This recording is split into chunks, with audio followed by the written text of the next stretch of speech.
When was the last time you had a performance that felt confident? A performance in which you felt a connection with the audience and with the people that you were playing with. Why did that happen?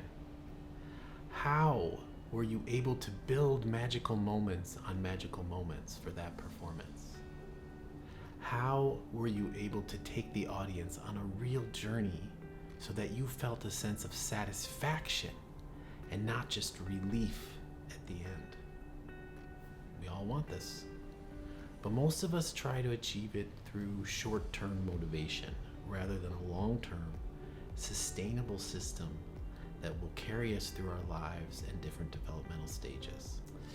A confident performer is someone who can show up to a performing space secure enough in their preparation that they can be themselves when it is time to present to an audience or to be with colleagues. The more that musicians are able to create these spaces, the deeper the music and the music education will become. There are performers doing this, building one confident performance on another. We hear them and see them all the time. But they're not doing this because they are better than you or more talented than you.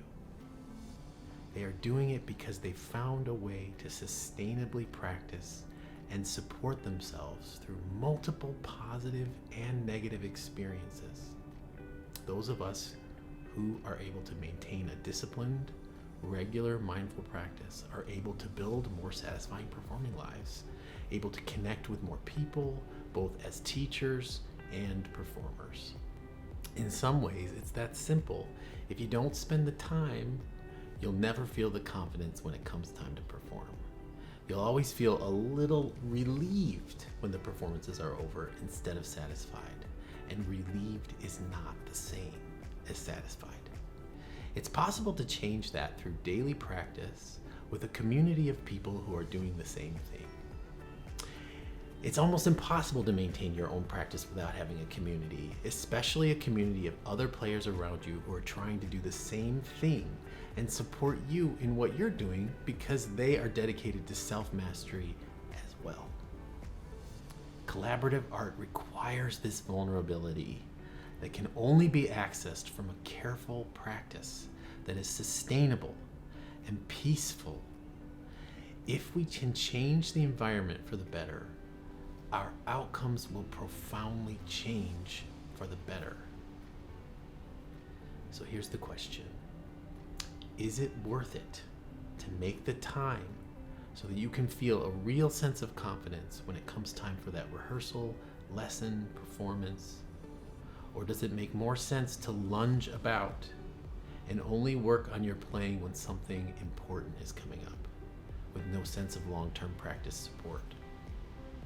I think the choice is clear, and it will give you infinitely more time in your life and space to think about yourself and the people around you, and the ripple effect from this will blow your mind. Picture that. More time and more space to absorb and help and be with the people around you. If you're not sure about spending the money, come try 10 free hours. This is our way of making sure you have time to allow your practice to unfold with us so you can feel how beneficial it is. No obligation whatsoever. Just to find out if we can change your life for the better. I hope you'll try it out.